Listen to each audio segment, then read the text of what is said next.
Usted comenzó su curso sobre budismo y Zen, tenido aquí en el CEDI del 5 al 8 de febrero,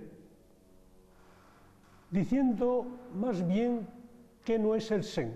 Así comenzó usted. ¿Por qué comenzó así? ¿Tan difícil es explicar lo que es el Zen en sí? ¿O es que hay también una tendencia fácil, actual, a fácilmente confundirlo, los que no lo conocemos en profundidad, a confundirlo con otras prácticas? Bueno, Armando, un poquito de todo eso. Es difícil porque a veces es difícil hablar de experiencias. Es como querer uno decirle a alguien cómo sabe una naranja si no ha probado una naranja. Entonces, ¿cómo compartir vivencias? Y eso lo hace un poco difícil. Y más difícil cuando esas vivencias uno quiere traducirlas en palabras. Y entonces las palabras nos tienden a enredar y confundir. Y a veces entonces, como dicen, confundimos el mapa con el territorio. Las palabras toman vida por sí mismas y cuesta entonces entender que las palabras son guías, nada más son como dedos que apuntan la dirección, pero que no son la cosa misma.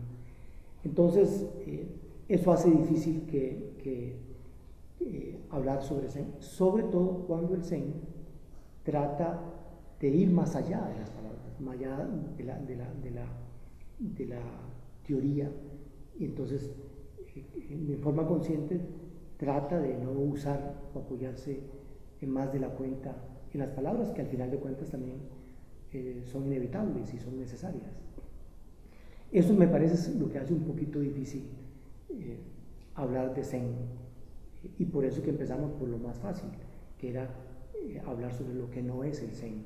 Y ahí hablábamos un poco sobre ciertos rasgos que a veces la gente confunde, que lo ven como una religión tradicional,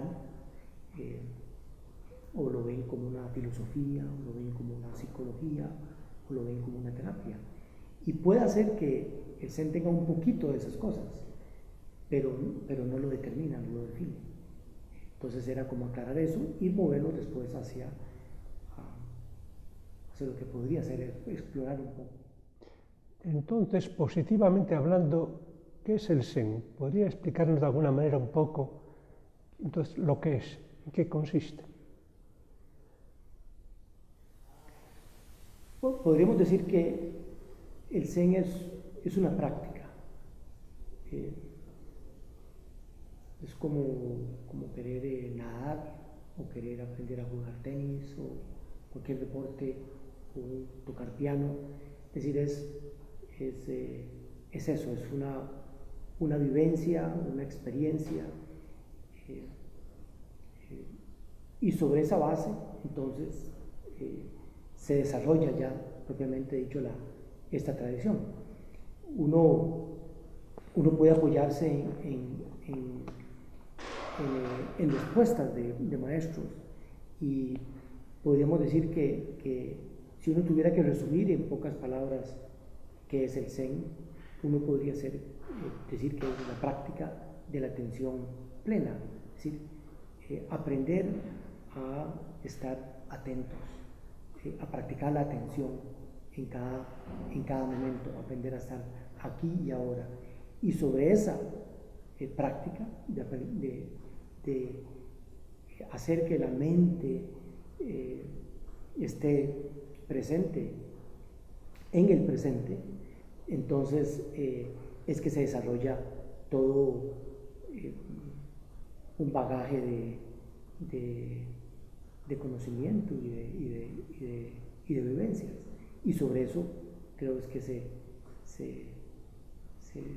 fundamenta o se apoya el Zen. Es bien sabido de todos cómo el budismo no es proselitista, no busca hacer proselitismo. Sin embargo, usted lleva más de 30 años practicando el Zen. Y las personas como usted que lo practican en serio, bueno, han encontrado ahí un poco el tesoro, la perla. ¿Por qué para usted es tan importante? ¿Y por qué usted, sin hacer proselitismo, como no ha hecho y no lo hizo en el curso, por qué usted lo recomendaría o lo recomienda? Yo me he beneficiado mucho del Zen y mucho de lo que soy se lo debo, las cosas buenas, digamos. Todavía hay muchas cosas en uno que uno tiene que trabajar y superar, pero reconozco mucha cosa buena que me ha hecho el Zen, digamos, en estos años de práctica. Y como algo bueno y como algo que me ha beneficiado, yo quisiera dárselo a mucha gente. Yo tengo familiares, gente que yo quiero, amigos muy cercanos que yo quiero muchísimo y que me gustaría que ellos también disfrutaran de los beneficios que yo he tenido del Zen.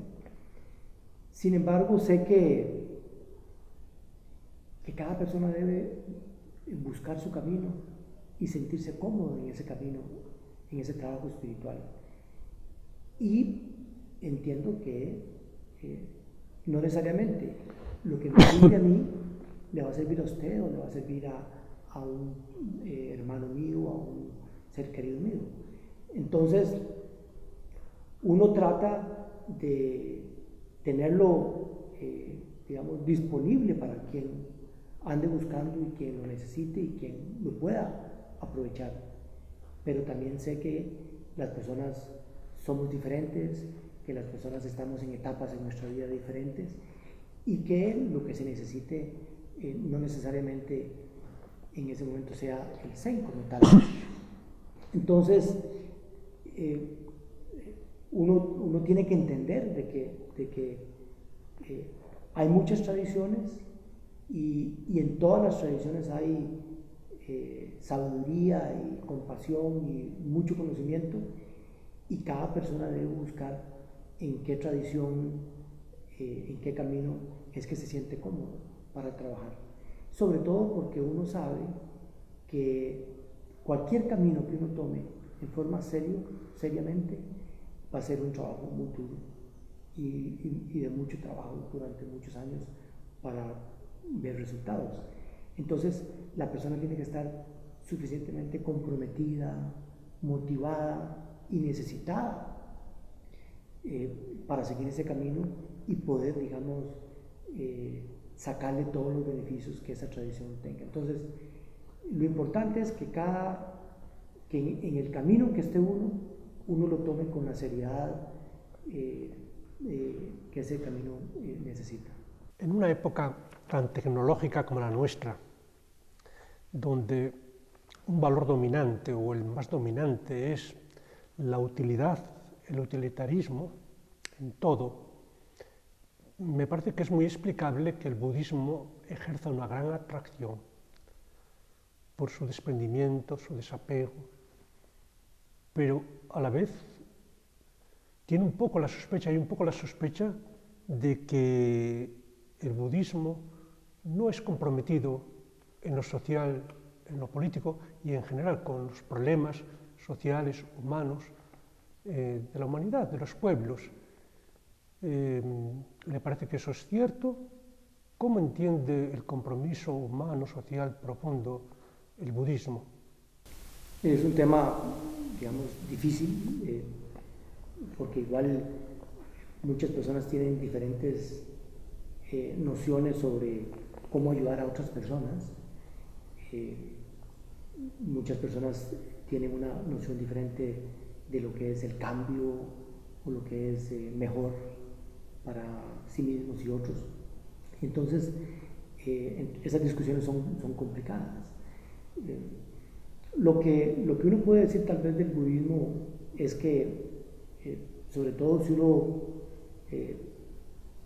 se ubica como en el caso del Zen, de lo que se llama el gran vehículo o Mahayana, la preocupación fundamental es ayudar a otras personas. Digamos, ese es el trabajo de uno mismo, el desarrollo espiritual de uno, es por así decirlo, olvidarse de uno mismo para, de una forma natural, ayudar a otros seres a superar el sufrimiento. Y si uno ve el mensaje del Buda como tal, la preocupación fundamental era entender el sufrimiento y superarlo, y ayudarle a todos los seres humanos a ser personas felices y a ser personas que afirmen la vida. Entonces, ya intrínsecamente, digamos, el mensaje del Buda tiene esa vocación de ayuda. Ahora, desde un punto de vista más histórico, que es ayudar en el siglo XX o el siglo XXI, el siglo XII, puede variar un poquito, ¿no? Lo que es el cambio o el compromiso social. Y ahí es donde viene tal vez, puede ser más discutible. Pero en general uno puede decir que, y tal vez usar esta frase de este famoso maestro japonés del siglo XII, Dogen, que dice: estudiar budismo es estudiarse a uno mismo, y estudiarse a uno mismo es olvidarse de uno mismo, y olvidarse de uno mismo es ser iluminado por todas las cosas. Es decir, es el trabajo. Uno puede empezar este tipo de prácticas preocupado por uno, por cambiar, por ser mejor, por superar una deficiencia, pero en la medida en que uno va ahondando, se va olvidando de uno y se va preocupando más por los otros. Y por otro lado, en el budismo se parte de que todo está íntimamente vinculado con todo. Entonces, en la medida en que usted vaya cambiando, todo cambia. Si yo cambio, cambian mis relaciones familiares, cambian mis relaciones laborales, cambian con los vecinos, todo va cambiando y eso se va expandiendo. Y en la medida en que ese cambio de uno sea genuino y profundo, de esa misma naturaleza va a ser ese cambio que se está dando en todas las cosas. Entonces sí hay una preocupación natural en el budismo y en el zen por ayudar a otros seres sintientes. Lo que no hay es una receta específica de que ayudar se entiende por esto o se entiende por esto. Va a ser cada uno de nosotros, usando su propio criterio, cuál es la mejor forma, entre comillas, de ayudar a otros. Muchísimas gracias por el curso, de nuevo, y por esta entrevista tan importante y tan interesante. Gracias. Fue un gusto, tanto en el curso como aquí en este momento, compartir con gente tan amplia, tan seria en todo lo que es el desarrollo espiritual, y pensando que vivimos en tiempos muy convulsivos, muy de crisis espiritual, y que diferentes tradiciones dialoguemos, hablemos, nos respetemos, no tratando de convencernos unos a otros y haciendo creer que uno está en lo correcto y el otro está en lo equivocado, pero con humildad y con el deseo genuino de comunicarnos. Yo creo que ese tipo de actividades como las que ustedes han promovido son acciones muy encomiables y muy oportunas. Así es que yo, por mi parte, muy agradecido. Gracias.